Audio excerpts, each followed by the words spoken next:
What is going on, you guys? It is your boy Matt Talk Sports, and I am back with another video, and I am back picking and predicting, but this time I am picking and predicting the full NFL wildcard slate this weekend. We have 2 games on Saturday, 3 games on Sunday, and 1 game on Monday to hopefully cap off a brilliant weekend of games. Man, it's sad the regular season is over, but man, it's about time, because I was sick of watching a few teams week in, week out, and now we get to meaningful football. We get to playoff football, and arguably we get to the best weekend of the NFL season, Wild Card weekend, and there's a lot to talk about.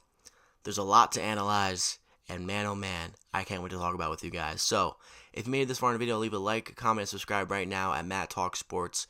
Follow me everywhere at Matt Talk Sports, Instagram, TikTok, and Twitter, and I'll see you for more content like this. And if you like film content, follow me everywhere at Matt Talks Films, Instagram, TikTok, and Twitter, and I'll see you there for content regarding film. And subscribe at Matt Talks Films on YouTube for more film content. Now, let's get into it. Saturday, the first wild card games. NFC South winner versus the Rams, who probably should have won their own division, and maybe should have even got a bye if it wasn't for a ridiculous loss in overtime to the Seahawks, after having a 14-point lead, mind you. But Rams versus Panthers. This time it's in Carolina, and honestly the first time it was in Carolina, and we saw how that played out. The Panthers beat the Rams 31-28 in Carolina. I believe that game was at 1 o'clock though, and the Rams, being a West Coast team, traveling to the East Coast at 1 o'clock, that's about a 10 o'clock game start for them, so they're not accustomed to that. So maybe you could chalk up that performance to the time zone change, but that might be a lazy excuse. That game was interesting because Matthew Stafford had 3 turnovers in that game. He had a pick 6, he threw another pick, and he had a fumble for a loss, which is not Matthew Stafford like. However, the Rams were cooking relatively on offense, and they only lost that game by 3, despite Stafford having 3 turnovers in that game. Stafford in that game, 18-28, 243 yards passing, 2 touchdowns, 2 picks, and a fumble loss. Blake Corum and Kyren Williams were dominating that game on the run. They averaged 7.2 yards a carry combined, 21 carries, 152 yards rushing, and 2 touchdowns. And receiving-wise, Xavier Smith, 3 for 82, Puka Nacua, 6 for 72, Devontae Adams, 4 for 58, and 2 touchdowns. The Rams' defense had 2 sacks, and ultimately that was all they can do. They couldn't force a turnover from this Panthers offense. Bryce Young had a great game, one of the best games of his season. 15-20, 206 yards passing, 3 touchdowns, no picks, only took 2 sacks, and he was huge on 3rd and 4th downs.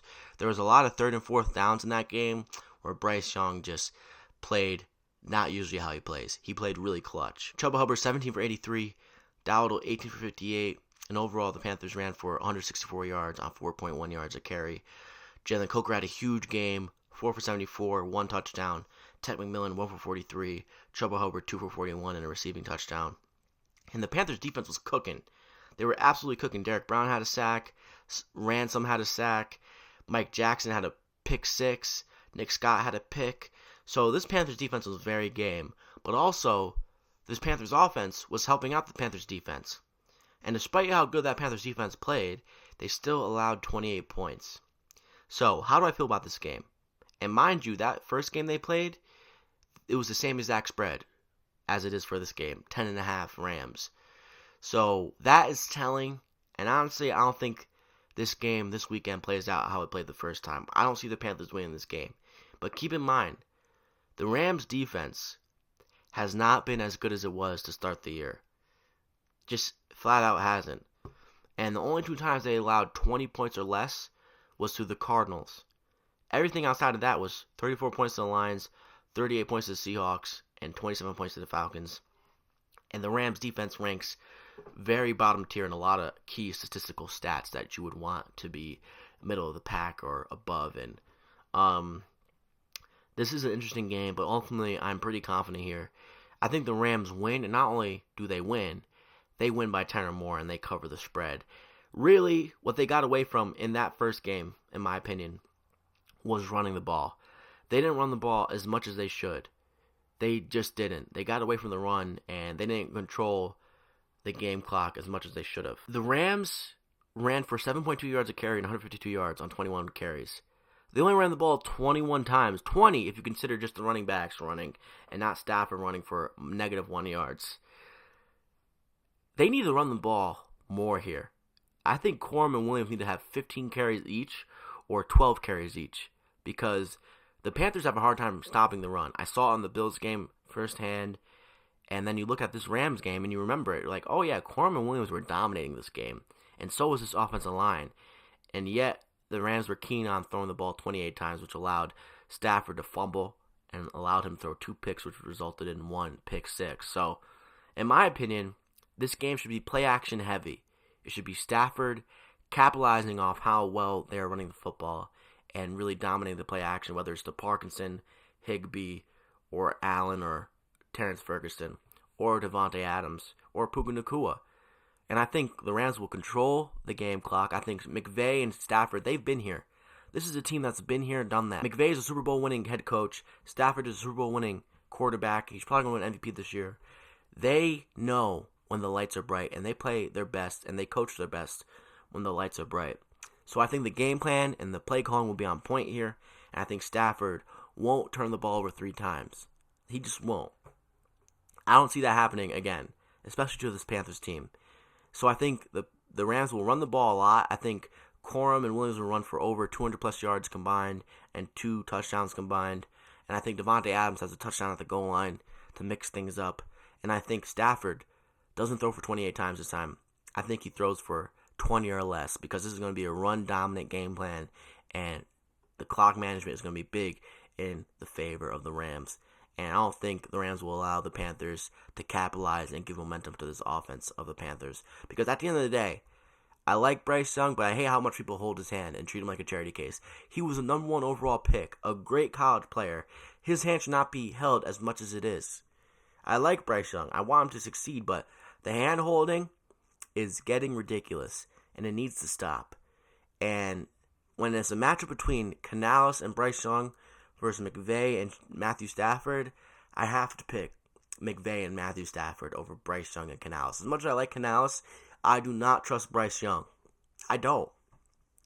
I legitimately don't. As much as I like Dowdle and Hubbard running the ball, they have not been running the ball as well as they were to start this year, specifically Dowdle.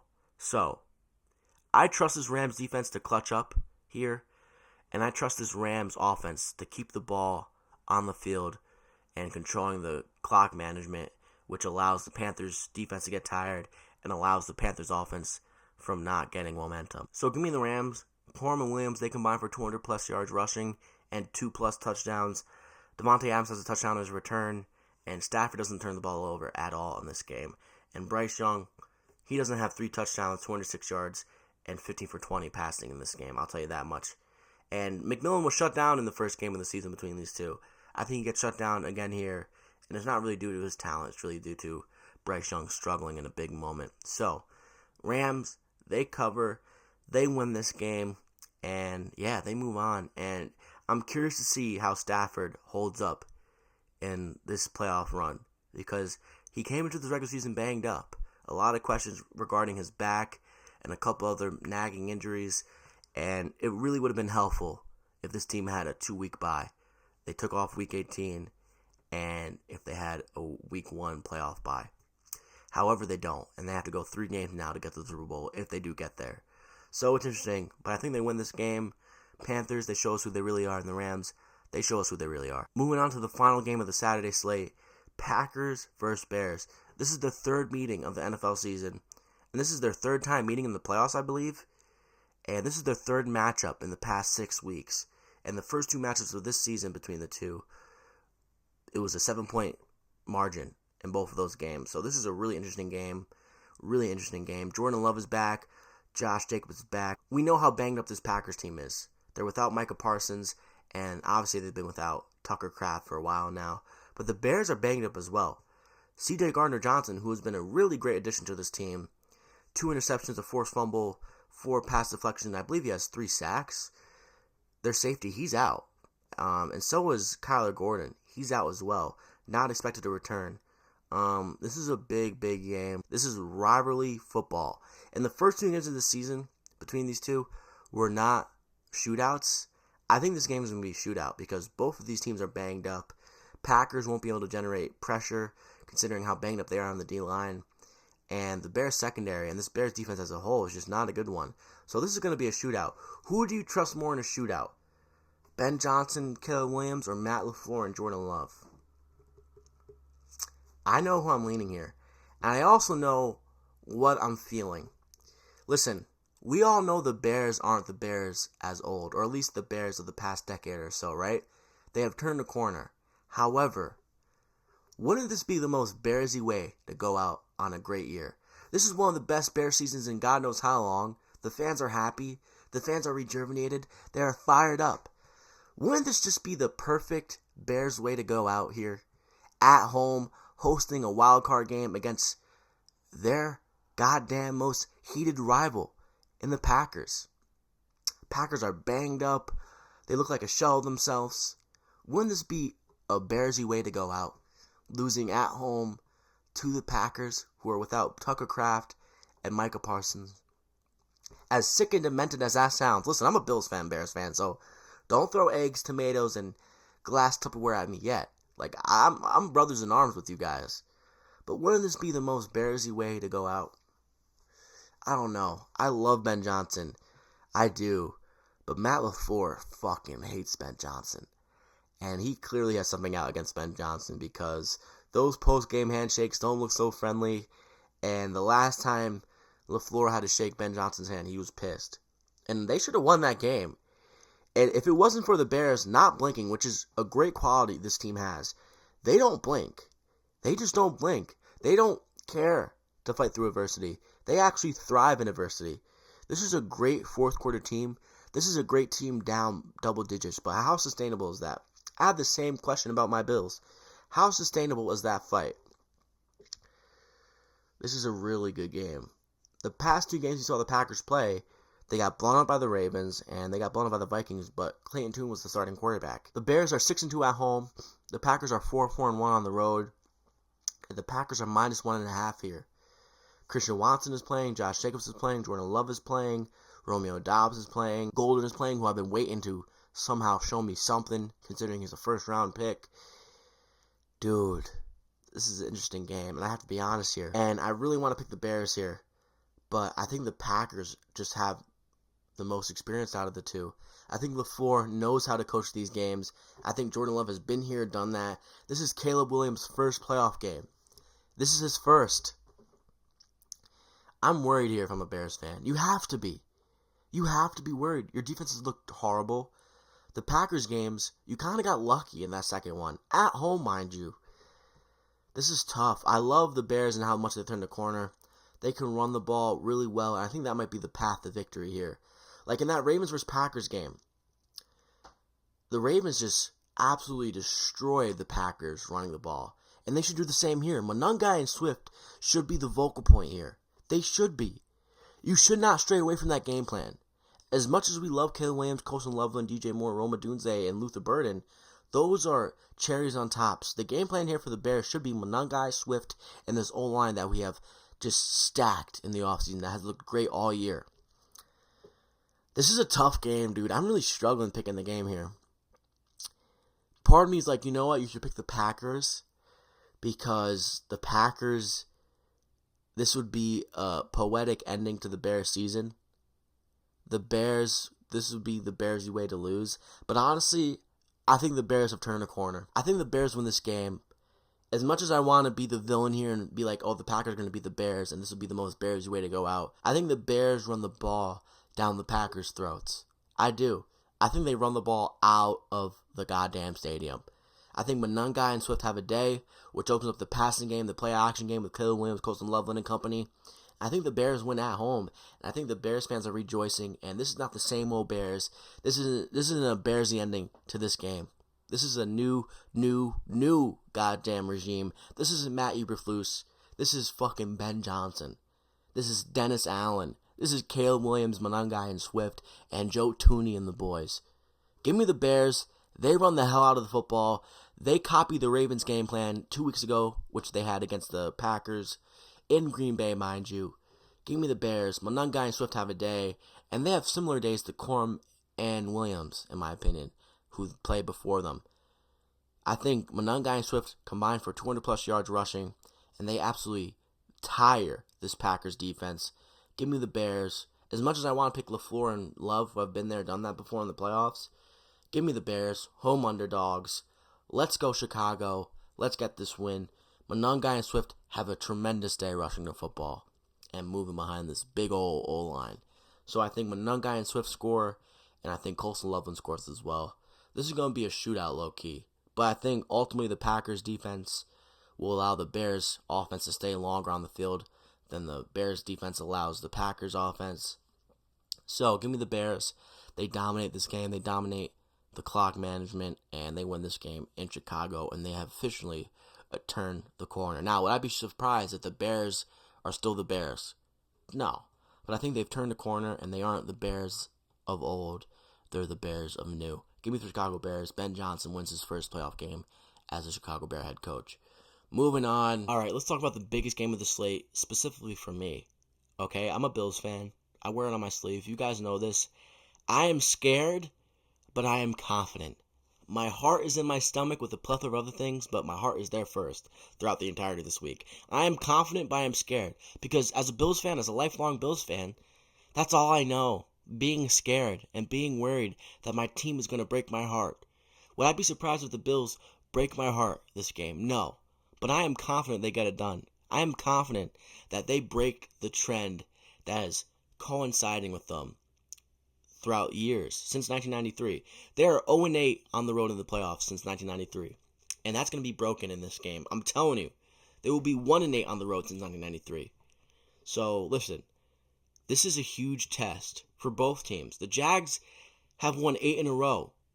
And the Bills, they're 12-5, and a lot of people consider that a failure of a year. They didn't win their division. This is a great, great, great game. I'm surprised this game is at 1 o'clock. The Bills are minus 1.5. The over-under 51.5. And the Jags are officially home underdogs. The Jags are 7-2 at home, and the Bills are 5-3 away. And the Jags, they're a confident bunch. Trevor Lawrence is wearing grills, and they are freaking ecstatic, seemingly. They are ecstatic. But, with that being said, they are doing this whole gimmick of, no one believes in us. No one believes in us. Well, I'll tell you what, a lot of people believe in you, because a lot of people are predicting you to win, specifically ESPN's predictor. And, don't put too much stock into that thing, but a lot of people are predicting this team to win and beat the Bills. I've seen a lot of people say, oh, no way the Bills beat the Jags in Jacksonville this weekend, which I love, and which every Buffalo Bills player who has the TV on in the workout facility should love. We have no chance this weekend. Go into this game thinking that. We have no chance this weekend. Let's prove everyone wrong. These are the quarterbacks that the Jaguars have faced on their 8-game win streak. Justin Herbert, 10 of 18, 81 yards. Jacoby Brissett, 317 yards passing, 49 pass attempts, 1 touchdown. Titans, Cam Ward, 141 yards passing, 24 for 38. The Colts, Danny Jones, and then Riley Leonard, who had 145 yards passing, 1 interception. And then we get to the Jets. Brady Cook, who had 3 interceptions, mind you. Bo Nix, who I like, but not great. And then Phillip Rivers in 2025. And then Brandon Allen after Cam Ward got hurt. So, since that loss to the Texans on November 9th, the Jags have faced Justin Herbert, Jacoby Brissett, Cam Ward, Riley Leonard, Brady Cook, Bo Nix, Phillip Rivers, and Brandon Allen / Cam Ward. I'm just putting that out there. And now they face this weekend Josh Allen, who has 7 playoff wins.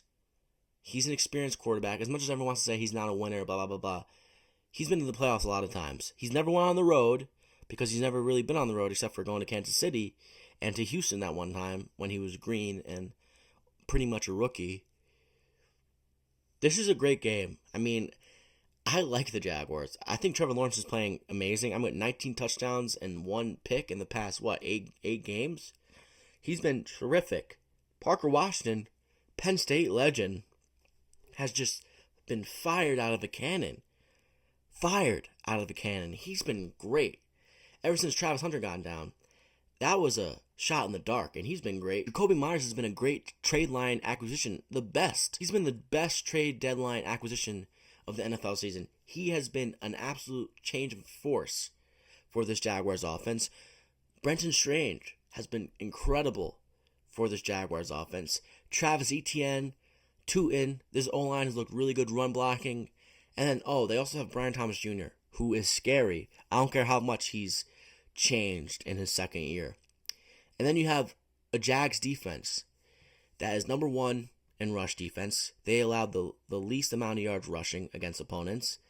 They're an opportunistic defense. If you turn the ball over, they're going to capitalize, whether it's a defensive touchdown or putting their team in a great position to score. So this is interesting. The number one rushing offense versus the number one rushing defense. And in those matchups, the number one rushing defense usually prevails. But I think this is different. The Bills have the best O-line in the NFL when it pertains to run blocking. They have James Cook. They have Ray Davis, who was great last week. Granted, against a horrible Jets defense that seemingly has given up. But nonetheless, 150-plus rushing with Ray Davis last week. And then you have Ty Johnson, who's a great third down back and an ultimately great receiving back. You have Josh Allen, who's saying his foot has been healthier than it has been in a while. So he's going to be mobile and running. There's going to be a lot of QB design runs. The play action is going to be wide open, in my opinion, because the run is going to be so good for the Bills. So that means Shakir, Kincaid, and company are going to eat. Hawes and Knox are going to eat. Hawes is going to score a touchdown this game. I guarantee that. Because they're going to be so focused on him run blocking, they're not going to realize when he releases. This is a great game, and people are shitting on this Bills defense, rightfully so. They're 31st in run defense, which is horrible, considering how great Etienne has looked this year in a comeback season and how well they've been run blocking with 4-2 in an Etienne. And Trevor Lawrence is a really good run threat. He's one of the best red zone running quarterbacks in the NFL, and we saw how Drake May damaged us in the red zone with his feet. This is a great game, man. This is a great game.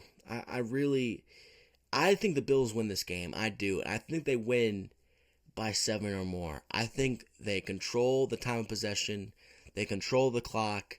They make this Jaguars defense tired. And honestly, as much as I like Trevor Lawrence, as great as he looked this year, I think his fairy tale end to the season ends here. And I think he forces the ball over. I think he turns the ball over 2 to 3 times. And as opportunistic as this Jaguars defense is, this Bills defense is opportunistic as well. They are clutch. They make big plays. And I think this Bills defense has been one of the better defenses in the NFL in the past 6 weeks or so. This has been a really good defense recently. They are great in the second half, and they've been starting to turn the corner in the first half. Outside of that first half of the Patriots game, this Bills defense has been starting to turn a corner here.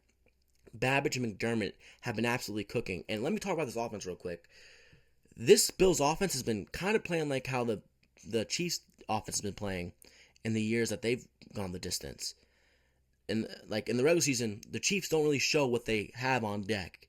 They keep it in their wallet. They keep it in their pocket. They don't want to show everything they have. And the Bills have been doing the same, in my opinion. They haven't unloaded what they got.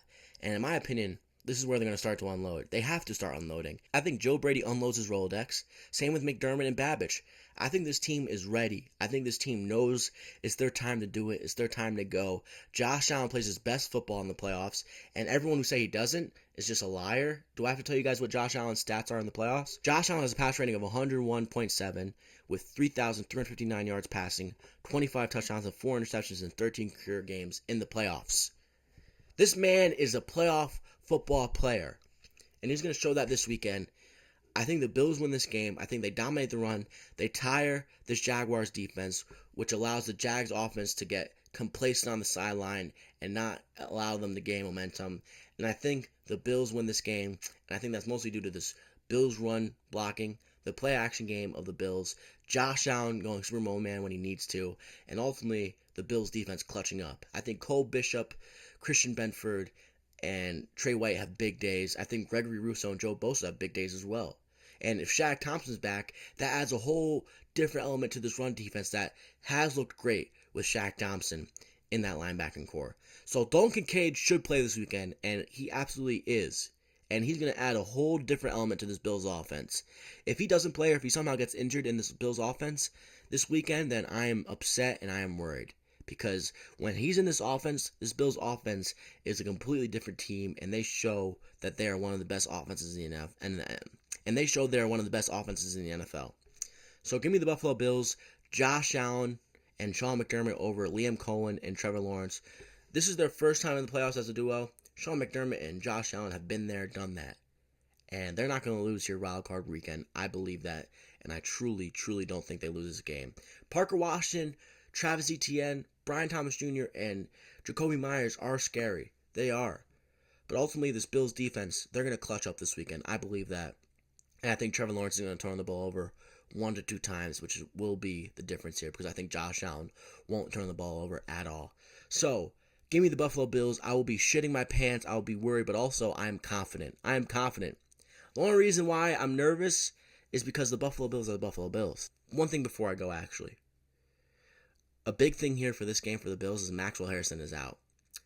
And luckily we have Christian Benford, Trey White, and Taron Johnson. But our third corner, if we need 4 on the field, will be Dane Jackson, who is a fucking terrorist in disguise. He might pull a Kyrie Elam if, God forbid, Benford or White get injured this game.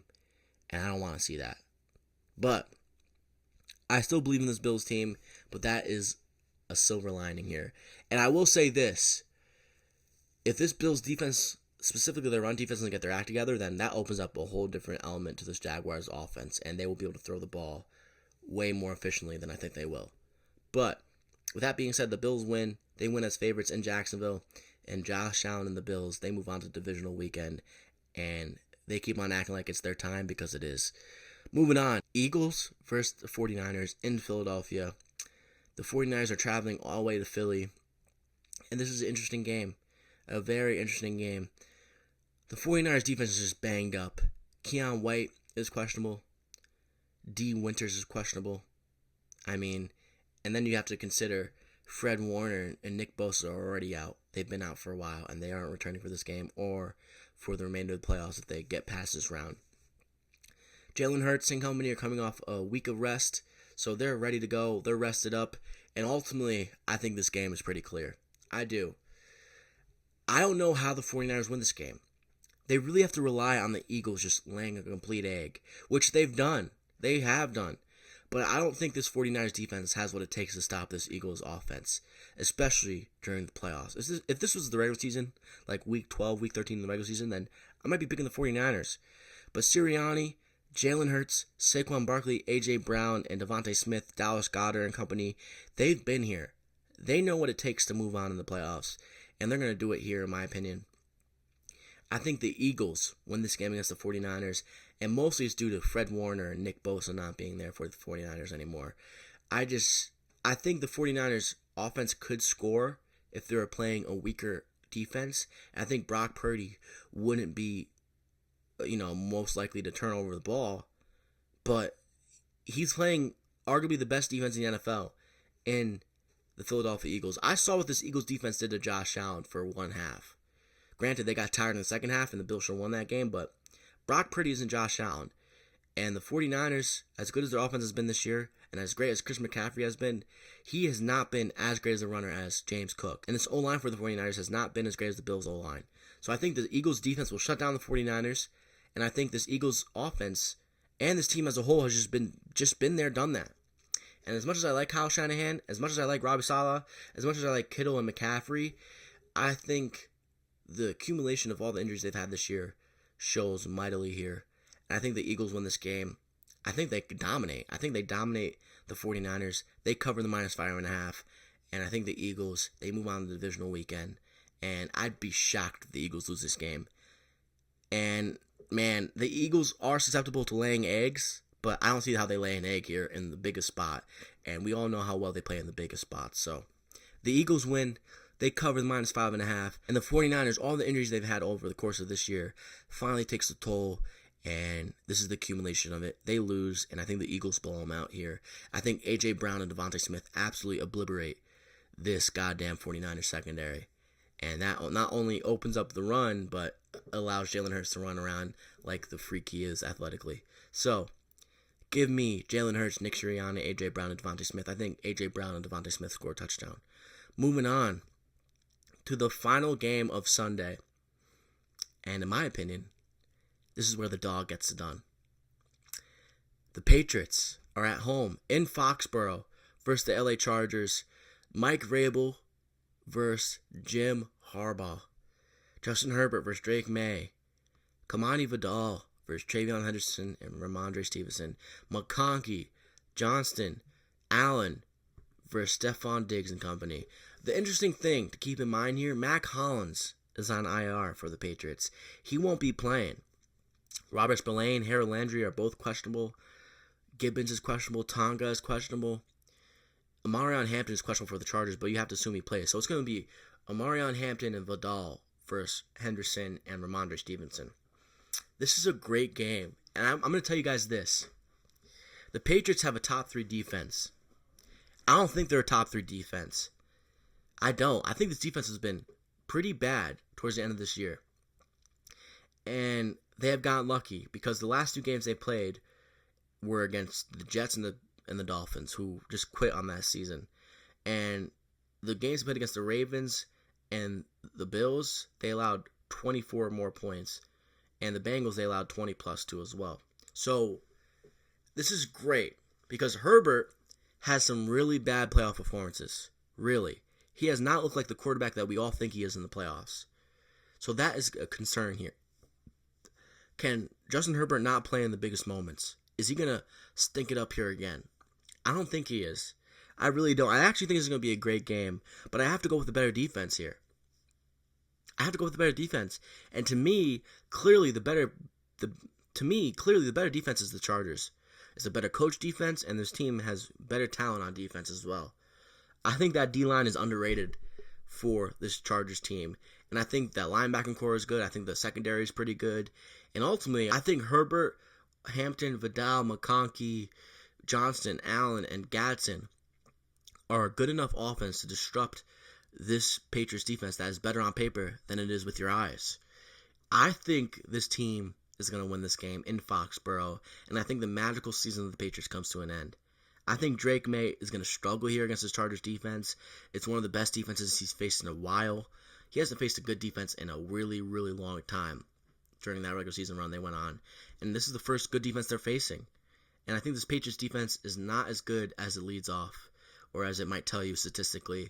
And I think Hampton's going to have success here. I think Vidal's going to have success here. I think McConkey, Johnston, and company are going to have success here. And ultimately, I think this Chargers defense is going to be dominant.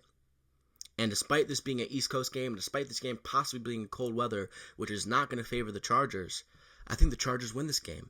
I'm going to go with Herbert and Harbaugh over May and Vrabel in their first playoff appearance, which I don't love because, honestly, part of me thinks this playoff is setting off to be Patriots versus Bills at some point.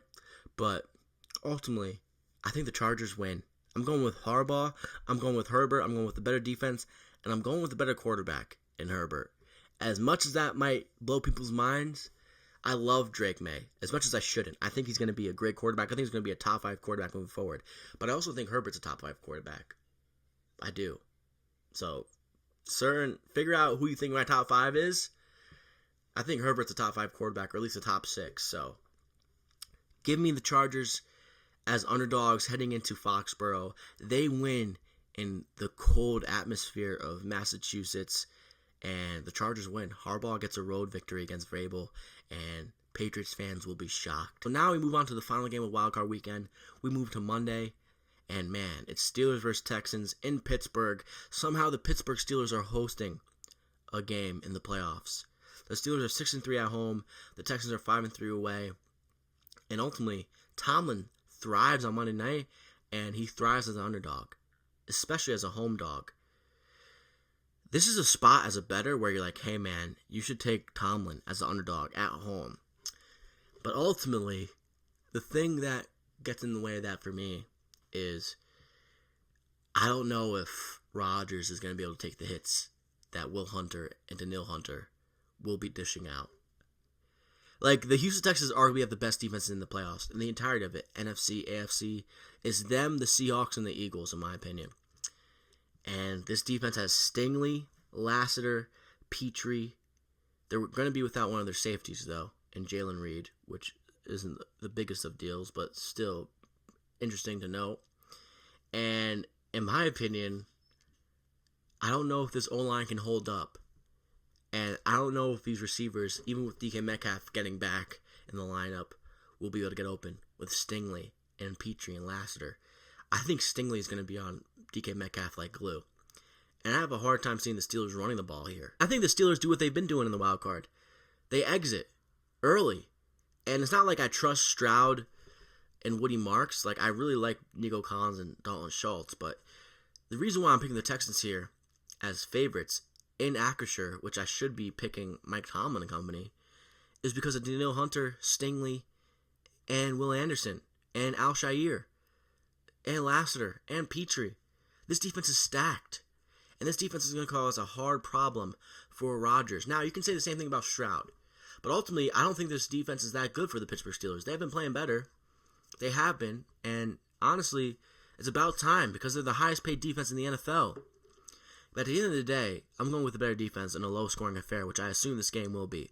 This game will be a low-scoring affair, and in a game that's going to be low-scoring, which team do I trust? I have to trust the team with the better defense. And the team with the better defense is the Houston Texans with Will Anderson, Danielle Hunter, Lassiter, Stingley, and Petrie.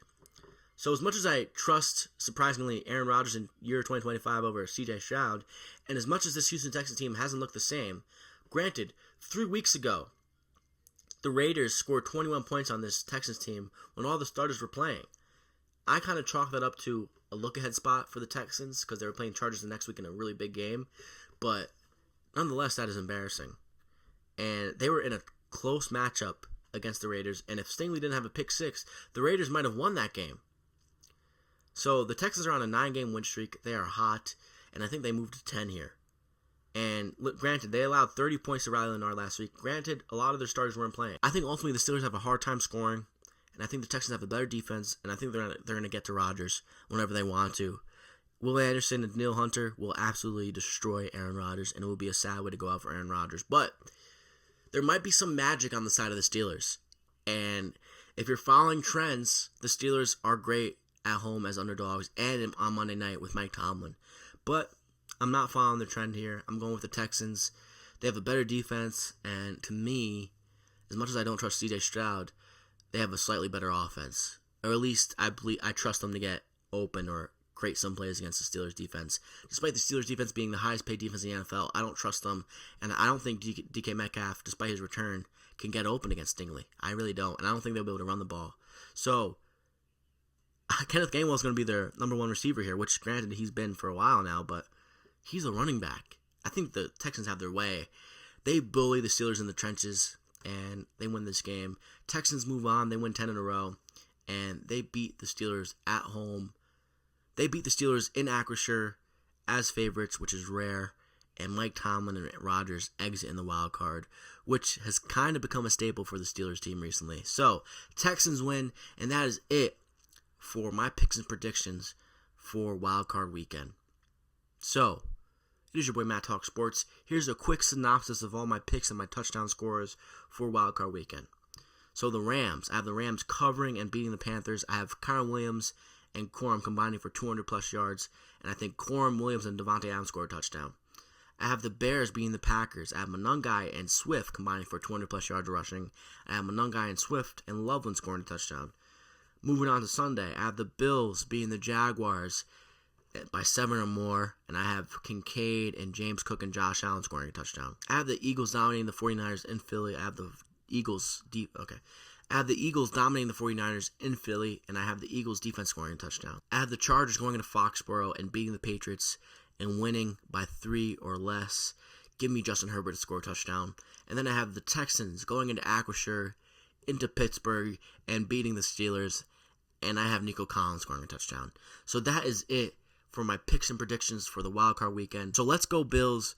Bills, this is a huge weekend. Don't let me down.